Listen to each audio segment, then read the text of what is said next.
welcome to 10-Minute Monday. We are in week 4 of Threshold, and that is the halfway point. So let's do a little recap. We are talking about thresholds, and thresholds indicate change. We're using doors to symbolize, this is a beautiful door our youth decorated, and we're using doors to symbolize the different thresholds that we go through in life.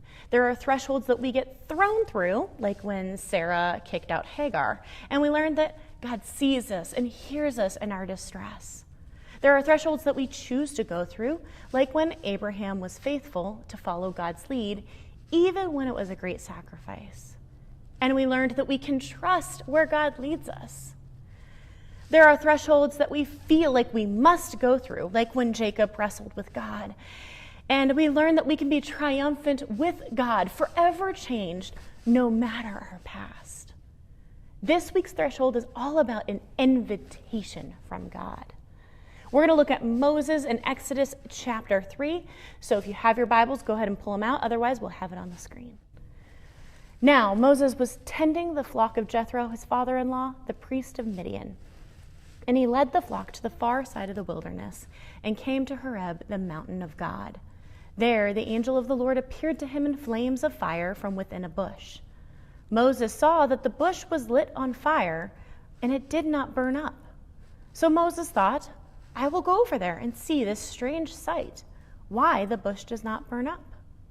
When the Lord saw that he had gone over to look, God called to him from within the bush, Moses, Moses.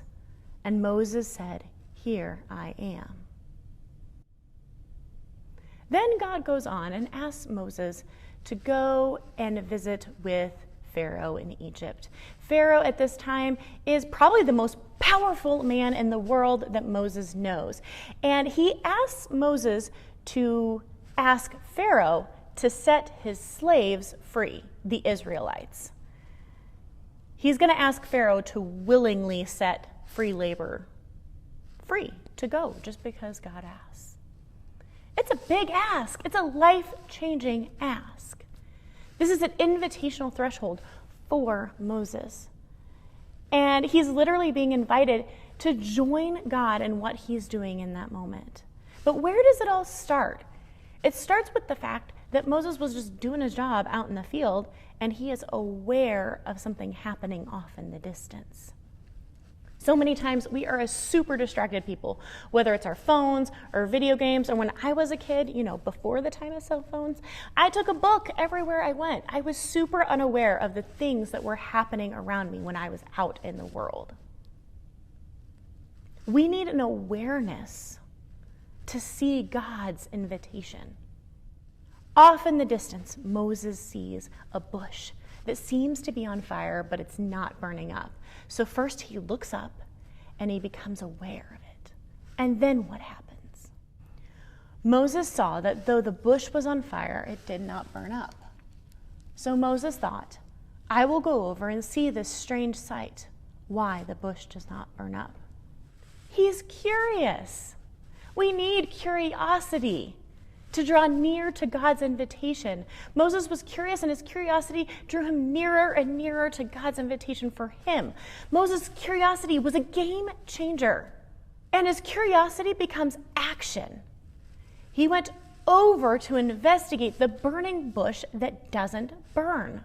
You need to move closer to God's invitational threshold. It's not enough to notice. It's not enough just to be curious. When you see God's invitation, you have to actually move through the threshold. And where is God when you draw near?